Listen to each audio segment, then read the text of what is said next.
Okay, hello guys and girls, welcome back to the vehicle repair toolbox videos. Yeah, I've got to try and get this right. Oh, cold coffee. It's drinkable, not quite. A special blend here for me. Right, so what have I done? Toolboxes, yeah.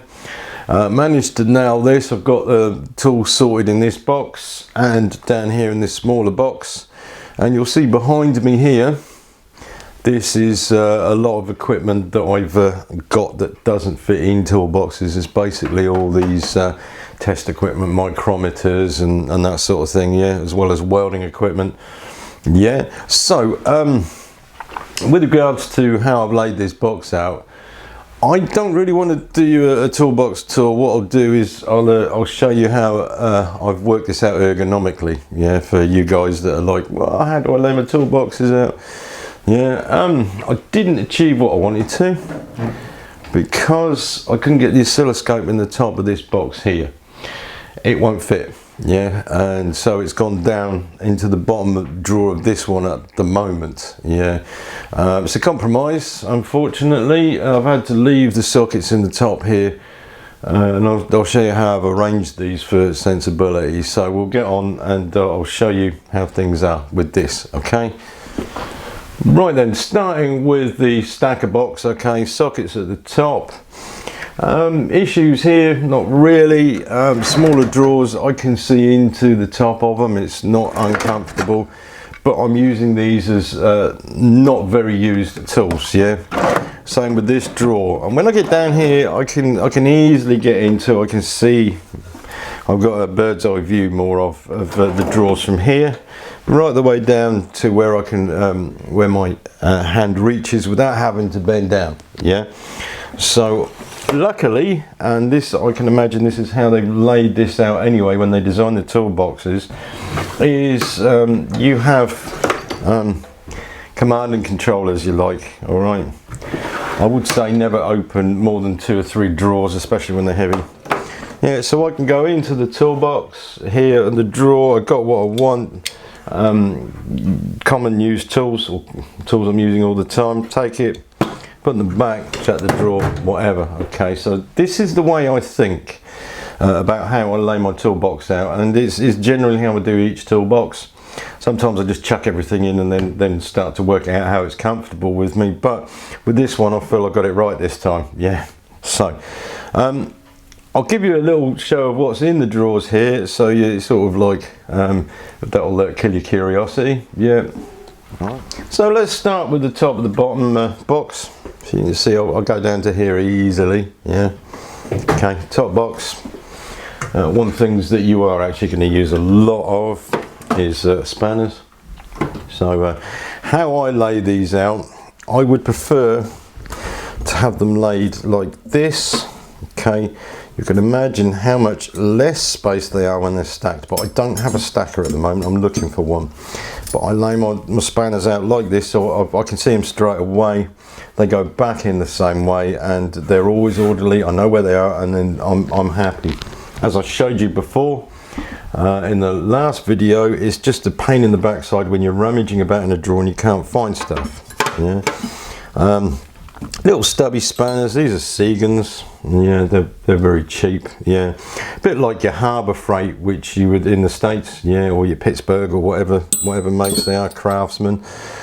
Same with the Halfords. These flare nut wrenches. These are Halford specials. They've done actually really well. Halford's professional spanners gear is not bad at all. Yeah, that's what I would go for if I was just a DIYer. Yeah, in fact I did go for some of those, and they've lasted quite well. Yeah, got one missing, that's in my toolbox at work. Right, so I've got stubbies, my open enders and ring spanners. I'm not a spanner fan, by the way. I prefer to use sockets, as well. I've got more sockets than spanners. So AF stuff. Okay, AF stuff always comes in useful. All pipe fittings, fuel fittings, you know, like on Defenders and what have you, they're all in AF. Okay, or Imperial. well, up to a point, and then they started to change the unions on brakes for metric. Yeah, that's beside the point. This little spanner here, I just got to show you this. This is, I don't know where it came from. I don't know if it's a college project, somebody made this one or not. However, it looks like a very old spanner. It was C-solid when I got it. Freed it, cleaned it, and it works. And I'll just keep it in the box just to, well, I don't even use it. It's just a reminder. Just a reminder of yesteryears, yeah. So I basically run up to 22 mil, yeah. And that's as far as I'm going to go. 22 mil, you probably go 24, and bigger ones you need sockets for on the nuts and bolts, yeah. So that's the spanner drawer. Next one down is the screwdriver drawer. I have some cheap ones here. As you can see, they have ended up being paint stirrers at one time. I don't class these sort of screwdrivers that cost like £2 for a whole set to be any good, yeah, and I generally abuse them, whereas other stuff like my snap-on ones, I look after them. Got a Mac one here. It's a Mac screwdriver. I used to use Mac tools at one time. Basically, these are the ones with the respect, look after them. And what I want to show you, cheap screwdrivers, I don't know if you can see that. The ends, they wear up really quickly, yeah. And this is why I don't regard them to keep them. You can grind them down, they'll just wear up. They'll just wear up, whereas you have stuff like this, even when it does wear up, you can get them changed. I told you about that in one of my videos. Perhaps you saw it, yeah. Even more expensive screwdrivers do wear, and like I say, you get a warranty on these, yeah.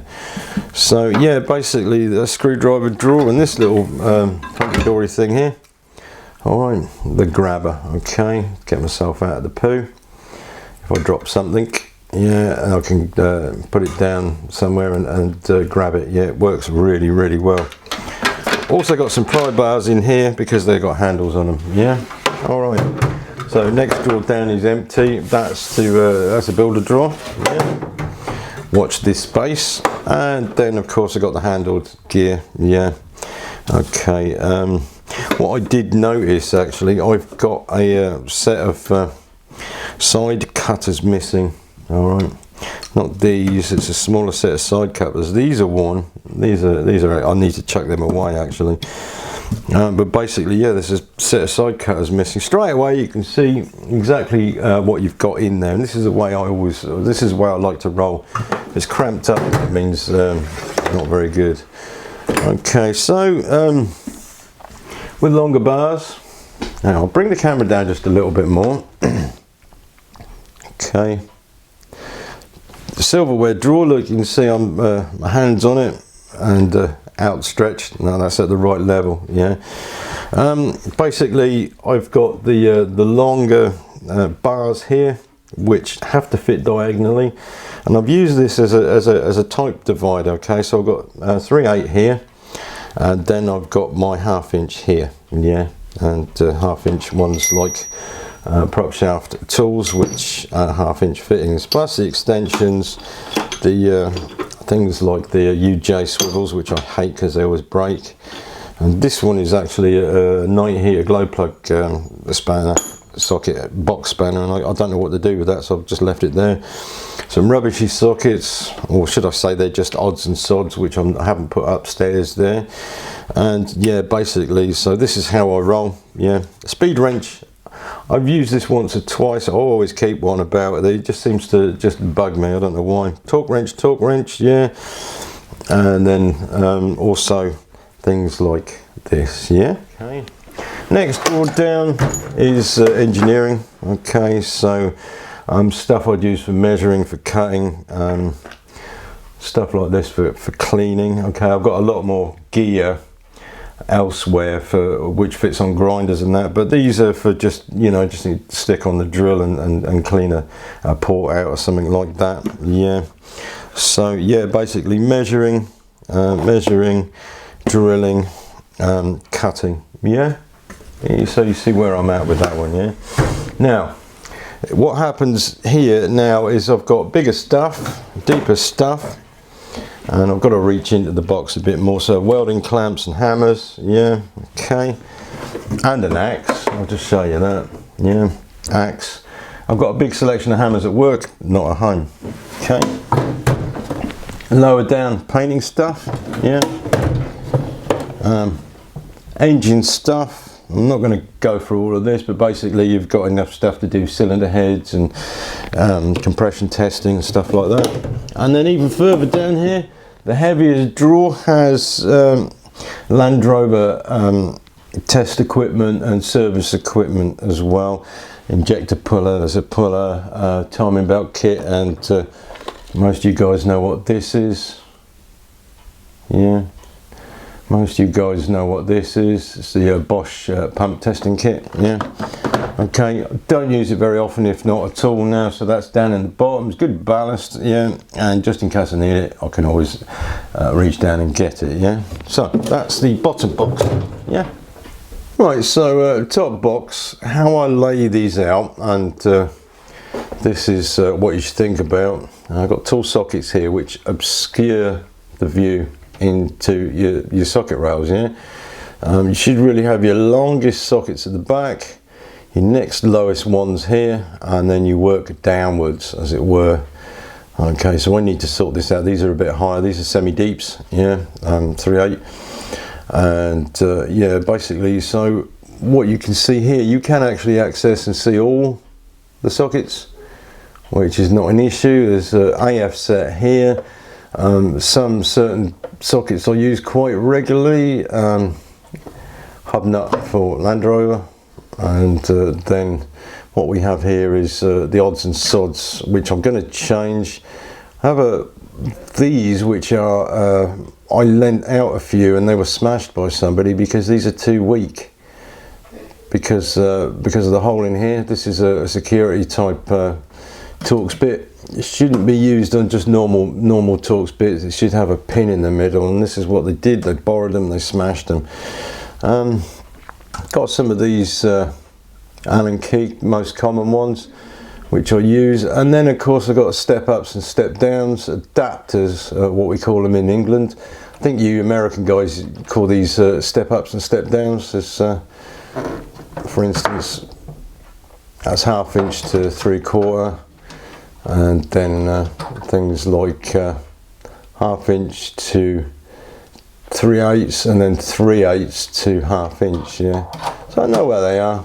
I'm quite happy, and the 10mm is, where has it gone? 10mm is down here, yeah. 10mm here. This little thing here works with a ratchet spanner, yeah, 13mm ratchet spanner.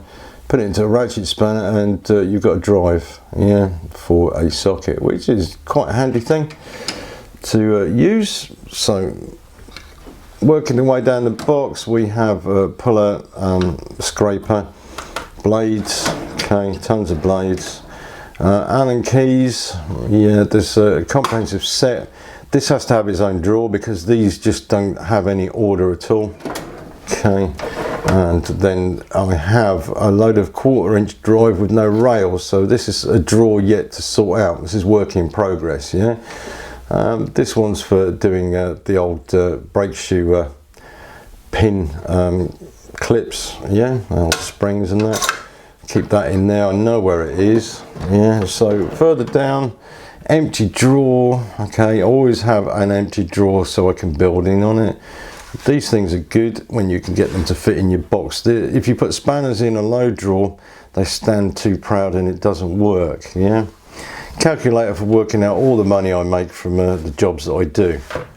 Very funny, actually. The battery's gone flat on this one, and yeah, that's got some workshop manuals on that.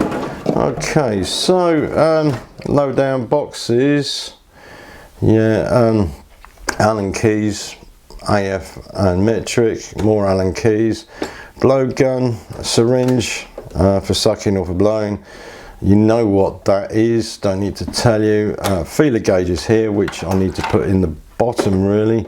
I need to oil these because they like to rust when you don't use them, yeah. Okay, so these are my favourite feeler gauges. Do use them, yeah.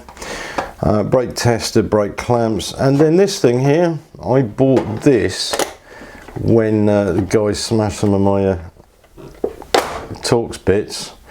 I went out and used this. These are Mac Tools ones. I went out and used it and it was raining, and you can see I closed the box and it was still wet. I should have cleaned the tools up, oiled them, but I didn't, and they started to go rusty.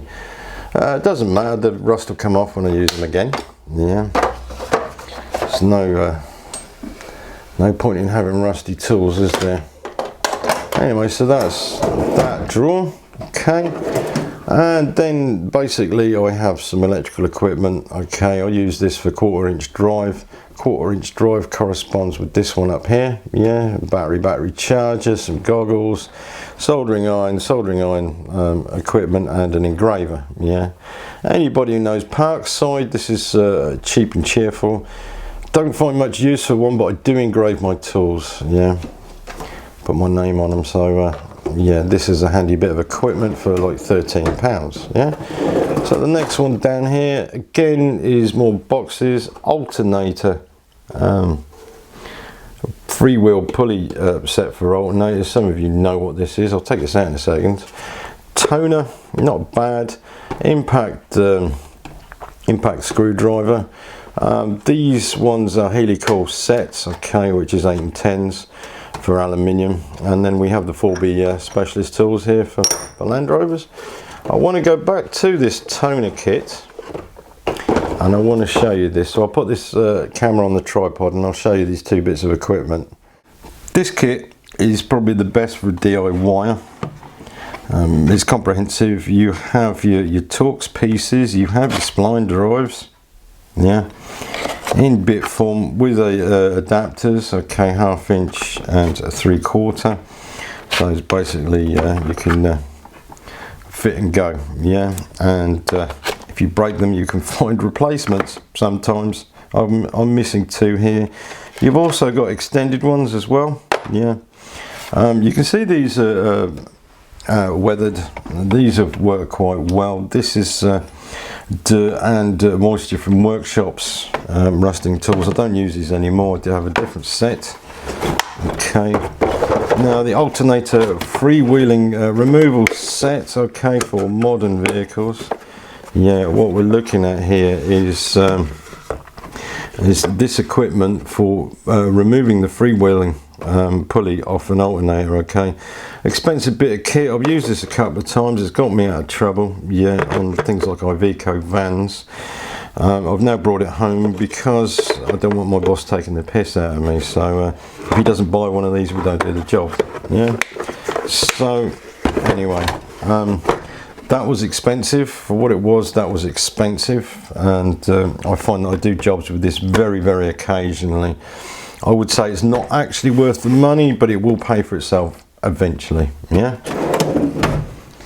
What is a bit of a fail with this toolbox specifically is, yes, I do have to bend down to reach certain stuff, and I have my oscilloscope at the bottom there. Okay, can't do anything about that at the moment, but what I will do is take it from there when I'm using it, put it on the top, leave it on there to the end of the day, and then put it back down again. Yeah.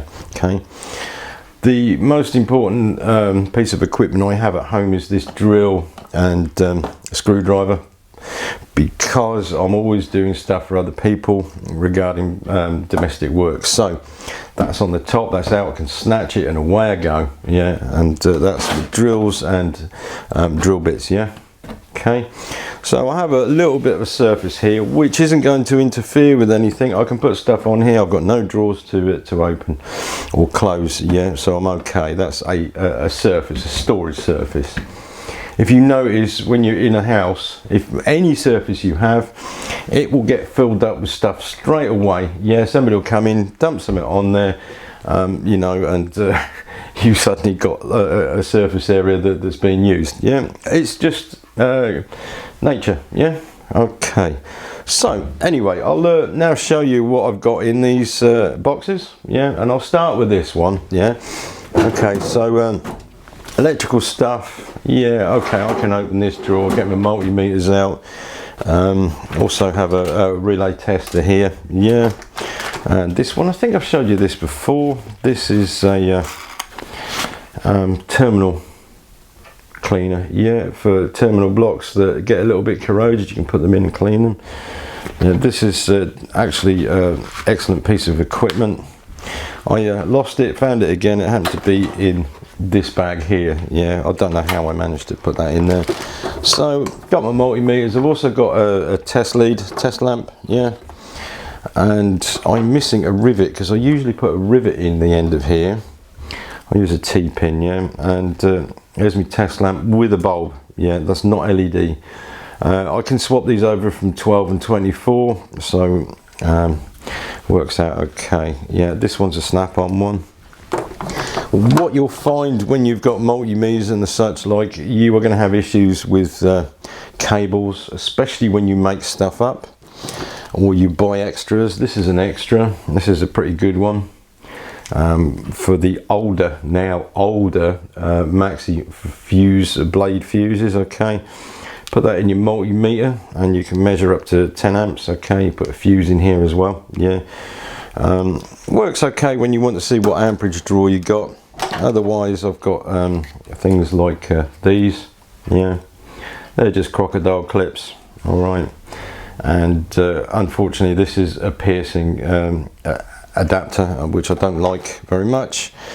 And then there's also for this snap-on meter, there's also for measuring temperature, and that does actually work as long as the wire's okay.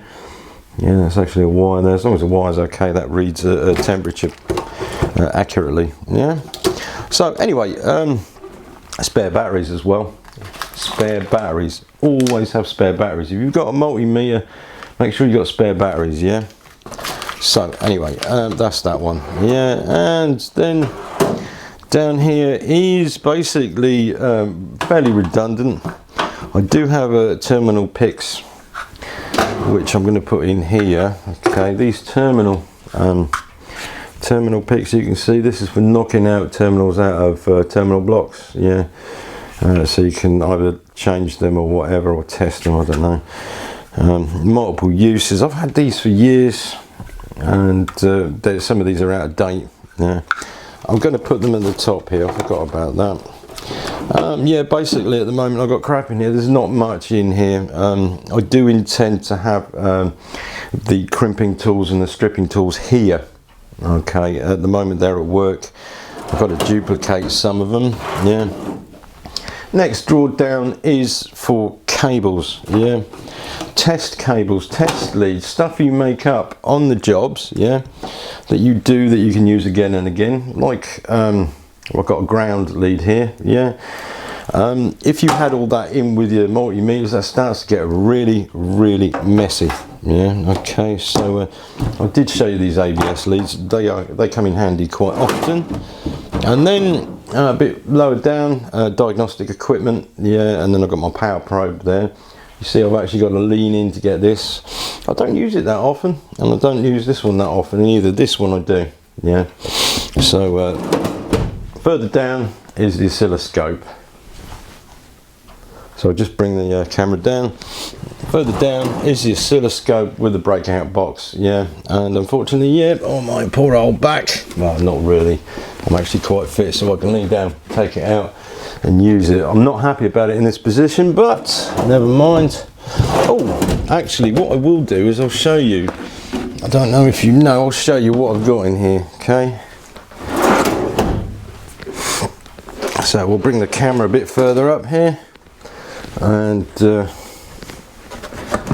right, then I'll show you the oscilloscope kit that I've got. I've also basically got the leads. I've got myself an amp clamp in here, and I've also got some relay testers. Yeah, basically what you do is you plug, you've either got a changeover or you've got your basic relay.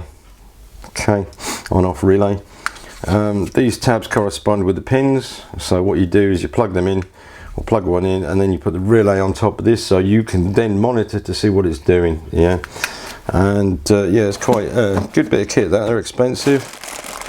Plenty of pins and clips, and I've also got T-pins. Yeah. what you'll probably notice now, especially you truck guys, is that these diagnostic plugs are pants. They tend to not last very long. You plug in a reader, sorry, Davy or whatever, and the pins ain't working properly because it's been screwed up. These are just badly made, so you always have a kit, always have a spare or two. Yeah. Basically, yeah, that's that kit. All right. These back probing pins always handy, and I got myself some extras. So I try to keep as orderly as possible in this with my oscilloscope. Yeah, and also got another. Hang on, I'll just show you. Yeah, out of shot there. I'll bring it back in. Another ABS test lead for my trailer stuff, because I tend to do a hell of a lot of ABS work. Okay, so I hope you enjoyed this. It's just a little bit more of an insight into how things are done and how things are laid out. You will want to do your toolbox how you feel that you want to do it, and I don't need to tell you anymore. Just remember, ergonomics is your friend, and how you feel and how easy things can be for you will make your day a little bit more pleasant. Like I say, rummaging around, looking for things, getting frustrated, that just winds you up. That makes the job go bad. If you're just in there, get your tools, boom, out you go, do the job, come back in, clean them up, put them away. It makes things flow a lot better. Yeah, you might have had a shitty time out there, maybe with a stuck bolt or whatever. You come in, you get the kit that you've got, and you know where it is. Yeah. Some people live in utter confusion all the time, and you can see that they get frustrated easily, whereas the guy who can rock up there and who's efficient will do the job easier, more pleasurable. Yeah, and he'll do the job again and again and again and enjoy it. Yeah, so anyway, that's my piece for today. Have a good day, and Merry Christmas to you. Okay, right, so this is a grab and go kit. Drill, I'll show that in a minute, and the drill set, which is very comprehensive. Yeah, this is not for breakdowns, this is for domestic use, helping mum and her indoors. And basically what I can do is just do job stripping and building, drilling, wood drills, metal drills, and masonry bits. Yeah, as well as bits for ramming screws, doing shelves and stuff like that. Yeah. Okay, so the kit that I've got here, the DeWalt kit. This DeWalt kit is brilliant. I also have a humongous amount of bits here, drivers, because they either break or you lose them, and angle drive, use it occasionally. Yeah, driver with a bit in. Okay, and then the drill. Yeah, okay, DeWalt drill with chargers. Yeah, it's used a lot. I don't take this to work anymore, but we use these in the workshop, and these are very good. They're very reliable. They last a long time. And like I say, I leave, oh hang on, I forgot to put the angle drive back in there. Yeah, I leave this kit on top so I can just agree to do something, grab it and go. Yeah, simple. Okay, nobody's going to use this in the house other than me, and if anyone's going to break in and steal stuff, then yeah, well, you're going to lose stuff anyway.